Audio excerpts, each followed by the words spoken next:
Salut à toi, passionné de 3D temps réel et de jeux vidéo. Aujourd'hui, nous allons parler d'Armory 3D. Armory est un game engine intégré à Blender, mais qui vient en substitution du Blender Game Engine de la fondation. Plus précisément, il s'agit d'un moteur externe de rendu, mais qui est très bien intégré à Blender. Si je t'en parle aujourd'hui, c'est parce qu'il est passé en version 0.5, et avec lui pas mal de nouveautés. Mais avant ça, quelques mots quand même sur Armory. Je t'en ai parlé il y a quelques jours, quand on a abordé le sujet du langage Axe. Donc Armory, c'est un game engine qui était écrit en Axe et utilisant majoritairement une librairie de rendu 3D qui s'appelle K. Alors K fait pas seulement ça, hein. K s'occupe aussi du rendu audio et de pas mal d'autres choses. Armory a été développé par Lubos Lenko. Je t'en ai parlé il y a à peu près 2 ans. Au début, il s'agissait pas d'un projet open source. Je crois même qu'il demandait, il demandait quelques euros pour l'utiliser. C'était en version alpha à l'époque. Et puis finalement, il a opté pour le financement participatif par Parthéon. Et le projet a été lancé. Puis maintenant, donc, c'est open source. Alors l'intérêt, c'est que reposant sur Axe, eh bien, il est multiplateforme avec une haute performance côté exécution, puisque Axe permet de traduire en C et d'être compilé, par exemple, puisqu'il y a d'autres approches. Sur le web, on utilisera plutôt le JavaScript. Donc multiplateforme, ça tourne sur Windows, Linux, macOS, Android, iOS et bien d'autres. Comme directement sur le navigateur grâce WebGL HTML5. Donc le moteur de jeu intègre le rendu, la gestion physique, le son, la navigation et même le networking. Donc on a toutes les fonctions pour développer un jeu réseau. Il peut être programmé au niveau script directement sous Axe, mais il dispose aussi d'un système de programmation nodal, qui ressemble beaucoup à celui du Blender Game Engine de l'époque, mais avec beaucoup plus de fonctions. On a plus de 200 nodes disponibles. Bon parlons de la 0.5. Lubos, donc son créateur, parle de la plus grosse mise à jour à ce jour. Regardons ce petit trailer.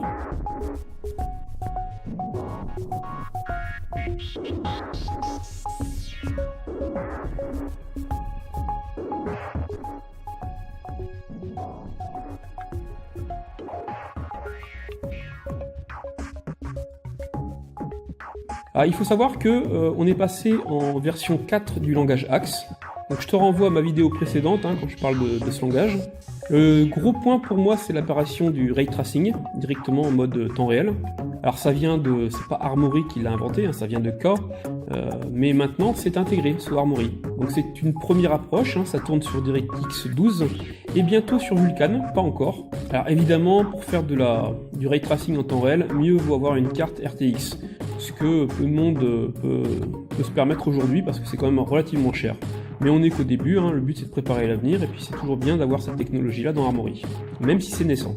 Alors on a Code Studio aussi qui a été updaté. Code Studio c'est toute la partie, je dirais, qui permet au niveau édition de travailler sous Axe.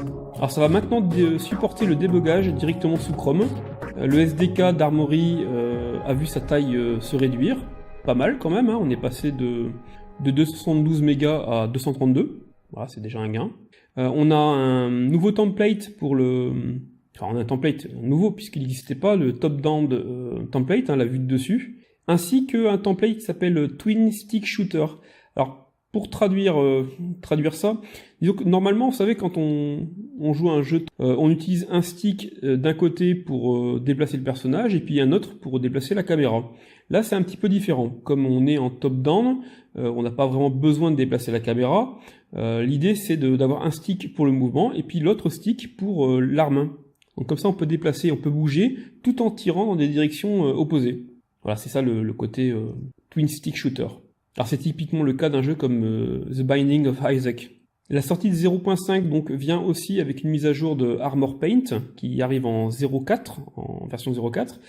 Armor Paint, c'est un outil externe parce qu'en fait il faut rajouter quelques dollars pour l'avoir. Autant le reste c'est open source et gratuit, autant Armor Paint c'est un petit outil qui est de paiement et qui permet de colorer directement des mèches, des objets directement avec des textures PBR. Voilà, donc ça peut aider si vous voulez à développer le projet principal. Voilà, c'est une façon de gagner un peu d'argent à côté pour financer le reste. Donc je vous parlais dans la vidéo précédente d'autres choses comme le remarching directement pour le nuage Hello, l'éclairage volumétrique, l'anti-aliasing temporel. Enfin, c'est quand même un moteur qui est qui progresse très bien et qui a un avantage, c'est d'être très léger au niveau exécution. On peut l'utiliser sur le web, c'est quand même très pratique. Et puis le support de Axe fait que justement on peut toucher plein de... Comme Axe peut être transcrit, hein, c'est un transpiler, on peut l'utiliser on peut transpiler le code, le convertir dans d'autres langages, et donc ensuite l'utiliser soit tel quel, soit de l'utiliser de façon compilée. Alors pour l'anecdote, hein, par exemple ici on a un projet Armory 3D et TensorFlow. TensorFlow qui est une API pour faire du deep learning. Voilà, pour dire que ça bouge un peu autour d'Armory. Alors finalement, quid d'Armory par rapport à Eevee?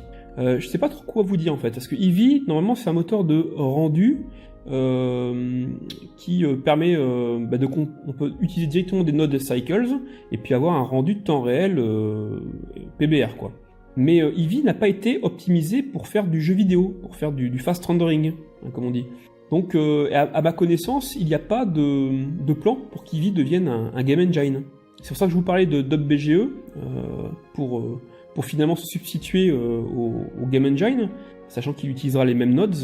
Là, Armory, c'est un peu différent, puisqu'il a son propre système nodal, il a son propre langage, ça veut dire qu'il faut réapprendre un certain nombre de choses. Mais alors, est-ce qu'on peut imaginer Eevee comme rendu pour Armory? Alors, il y a un tweet qui est un peu ancien maintenant, mais qui date de juin 2017, où Lubos disait que Armory pourrait très bien utiliser Eevee comme moteur de rendu. Et puis depuis, j'ai pas d'informations, donc je sais pas. Peut-être que Eevee est beaucoup trop lent pour faire du rendu temps réel. Enfin, pour faire du rendu de jeu, en fait. C'est bien pour un objet, mais dès qu'il faut faire des scènes, c'est plus complexe, et c'est probablement pas fait pour. Ce qui fait qu'on n'en parle pas depuis. Voilà, je sais pas ce que tu en penses. Je trouve que c'est un projet qui est quand même prometteur, qui avance, qui a l'air très sympa, qui est léger, qui a vraiment beaucoup de qualité. Moi ça me plaît beaucoup, surtout que je suis quand même un grand fan de Blender. Un peu désolé que le Blender Game Engine soit plus ou moins abandonné, hein, même si on sait pas trop où ça va de ce côté-là. En tout cas, Armory peut être aussi un bon remplaçant. Et puis il y a ce côté langage Axe qui est très attirant. Voilà, écoute, je te souhaite une bonne journée, une bonne soirée suivant l'heure qu'il est. Et puis je te dis à très bientôt pour une autre pause café. Allez, ciao ciao. Et comme d'habitude, si tu aimes la vidéo, merci de la partager. Et puis si tu es intéressé par tout ce qui est 3D, si tu es nouveau sur cette chaîne, n'hésite pas à t'abonner. On parlera de réalité augmentée, on parlera de réalité virtuelle, on parlera de moteurs de jeu, de création, de façon générale, et puis d'un peu de technologie. Salut!